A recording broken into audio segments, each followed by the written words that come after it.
Sulu, abeg come.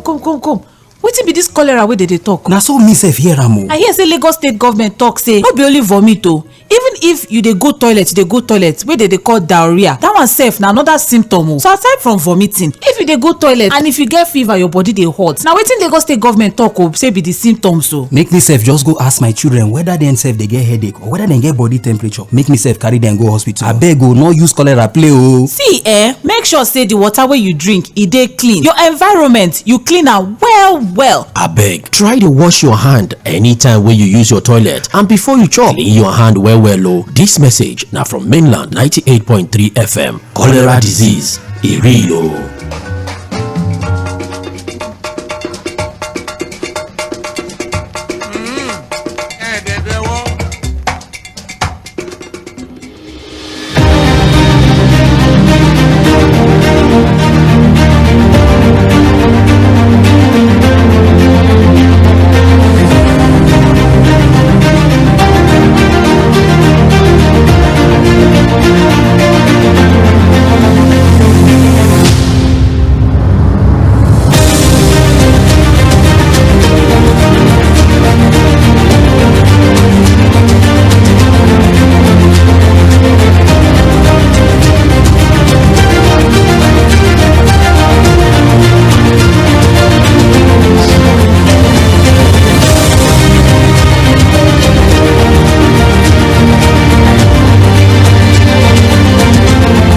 It's a beautiful Wednesday afternoon. Good. It's an amazing time to be on radio. About 2 hours ago, I was talking to a friend of mine, and one of the questions they asked me was that, how do you guys sleep at night? And I'm like, what do you mean you guys? She was like, oh, all of you guys that does radio stuff, news, current affairs programs, how do you guys sleep at night? And I'm like, sometimes I find it really difficult to sleep at night sometimes. So you just wake up and all of the things, all of the news, all of the stories that you've had to work with all through the day can't just leave your memory. And it's even worse, when you sit back and you're like, it seems this kind of a thing only happens in your country. It seems it's only in your country where you have 26 years of unbroken democracy and you don't have a functional refinery to refine the singular product that is sustaining your economy. It's even more of an irony when you wake up every day and you found out that there was a time where we didn't have a refinery. We're exporting crude, we're importing refined products. Now we have a refinery, but we are still importing crude and we're exporting refined product. There's so much contradiction in this sustenance story of Nigeria.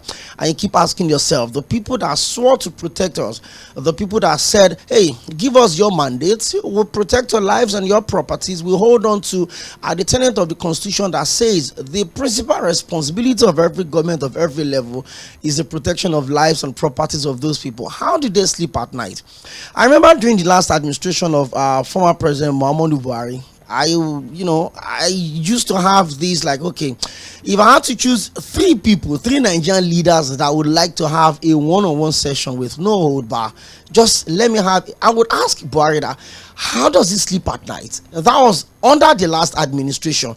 Things weren't even this bad. We're not even buying petrol 200 naira per liter back then. Now we're buying petrol 810 naira per liter in a country where we're told that, oh, subsidy is gone. And then we're now told again that if not that we have subsidy, we'll have been buying petrol for over 1,000 naira per liter because they said the landing cost is now 1,070 naira. Good afternoon. Good to have you join us on the show. Today is Midweek Politics, and we get to do this every Wednesdays from 1 to 3 p.m. on Mainland 98.3 FM. It's an amazing time to be on radio. And for your information, this is not the only show that allows you to hear your opinion or allows you to express your fears or your optimism about the direction of this beautiful country of ours. We'd always start from Sunday night, 6 to 8 p.m. on Political Roundtable. Aside for her and his League of Elite Analysts would always come around to break into the tiniest details, topics, political conversations that would last you for the entire week till you wait for the next one. And from Mondays to Fridays from 4 to 5:30 p.m., 90 minutes of this situation. We look for events, stories of interest that attract you and I to a roundtable conversation like we have here. We'd always do that every Mondays to Fridays from 4 to 5:30 p.m. And on Wednesdays, the big fish, it's Midweek Politics. This is the space where we talk about politics like nowhere else. Beyond what you read from your outlets, beyond what you hear from your newspaper spots, beyond what you watch on your TV, we break into the details. We give you sound bites. Everyone involved in every single story we're picking. That's what you get to enjoy. 120 minutes, no adverts, no break. Just you and I and everybody involved in this show. Yes, it's Midweek Politics. And I don't get to do this alone. We were 2. Now we're 3. Yes, myself, Said Fuad, and of course, there's Victor, the one we call Sir Victor. He joined the table about 3 weeks ago, and it's been a beautiful journey all the time. Victor, it's an amazing time to have you for another Wednesday. 120 minutes straight political conversation. Let's get it started. Okay, I don't know where to respond from. Maybe I should start from that of Omaomi that said, or who said, if you ask me, now who I go ask. Or I should respond from the other one that you just said, there be 2, now they don't turn 3. Yeah. That's I think that's blackface. Plantation boys. Plantation boys, yes. Or is it Sir Victor Waifu? I don't know which of them, but of course, I don't know. Somehow you just take it around, the musical world, and it made it so rhythmic and beautiful. You asked a very pertinent question, or was it a friend that asked you that pertinent question? I tell you the honest truth, Said. They say uneasy lies the head that wears the crown. So when you get to look at everything happening around Nigeria, I was having a thought in my head this morning that we just have to keep talking. We are where we are today in this country because people who have good intention to make Nigeria a better country stopped talking at some point. They felt it's none of my business. I don't need to say anything anymore. They said that politics is a dirty game. It's a dirty game. So I allow need to the dirty people to keep playing do the dirty. And we're seeing the consequences. Exactly. Now we have to keep doing what we are doing. We don't have to get to rest. We don't have to get to sleep. But nonetheless, that doesn't mean that you mustn't pay attention to your health. One mustn't pay attention to the state of his mind because it's very important. You need all of these departments in your body to take you on, to carry you to the next level, the next step, the next phase of life that you want to go to. Now, okay, I saw something that got me concerned. And that is talking about the incident happening within the Secret Service, where the Secret Service Director, Kimberly Chittle, had to resign after going through 10 days of serious scrutiny. My guy, I'm telling you, that's a system that is functional. That is a system that functions. It's simple. When you know that you are not delivering, when you know that you are not giving what is expected of you, the honorable thing for you to do, the same thing may have happened. Absolutely. That is the premium that every American puts on an American. It's a system that works. It is a system that works. So irrespective of your status, irrespective whether you are a former president or not, former governor or not, the fact remains that they value human lives. Donald Trump came out to say that, hey, I was not protected properly and I had to take a bullet for democracy. And so the person in charge, because see, let me tell you how it works. As a former US president, your residence becomes a no-flight zone. True. Till you die, your residence becomes a no-flight zone. You have the complement of the entire SSS, the entire security operative till you die. Everything that the president enjoys, you enjoy. Go and read it up. As a former president. So the moment Donald Trump was standing on that podium, irrespective of whatever how they put it now, school of thought they build around it, whether it was staged or not staged. Okay. The most important thing is that an attempt was made on the life of a former US president that is also running to be a president again. An interesting thing about the story is that the House of Republicans have said from their own side they will make sure they get to the depth of it because they want transparency and accountability. See, the House have never been in support of Donald Trump. Remember, he was actually impeached under the former speaker, Madam Nancy Pelosi. Absolutely. Until the Senate upturned that impeachment during his first tenure in office. So, you see, like I always say, it's okay when you have a model that you're copying. I don't have a problem when you copy a system of government, but when you are copying that system of government, copy the right thing. And we're copying. Who are you referring to now? No, we're copying the American democracy. That's supposed to be the world's model of democracy. I was actually going somewhere with that story.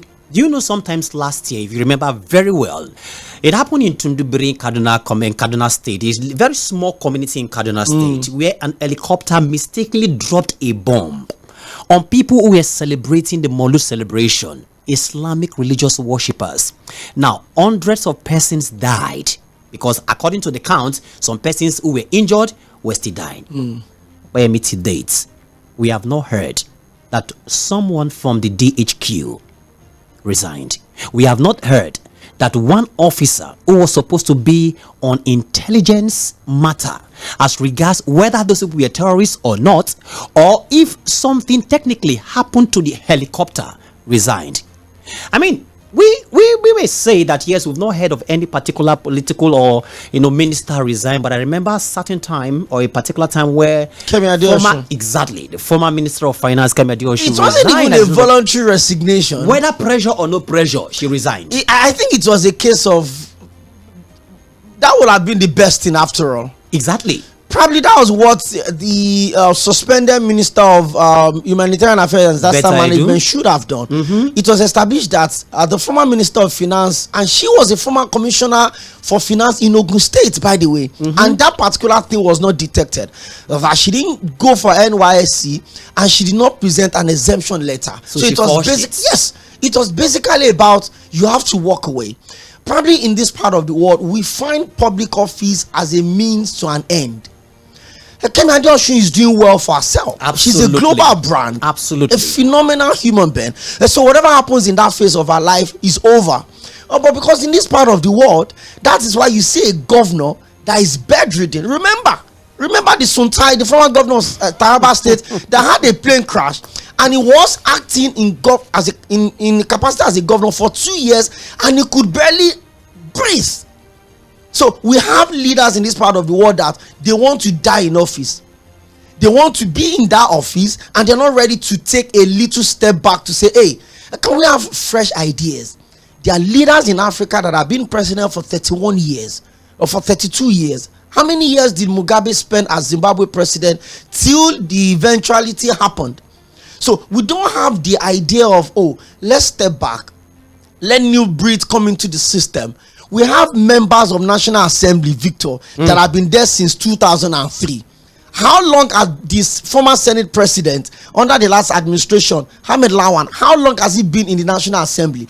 He was in the House of Rep from 2003 to 2011. From 2011 to 2023, he's still in the Nigerian Senate. He's still there. So we have individuals that have been holding forth as early as 2001. And they're still in the Senate. We just said something. I think even Otumba Kenny would also say the same thing, that unfortunately those that he strongly believes would have taken the bull by the horn, go into politics, go into governance, and bring your prowess of knowledge and idea into the system to change the narrative, are shying away from it. Because just as we said earlier on, a lot of persons believe that politics is a dirty game. But I was speaking with someone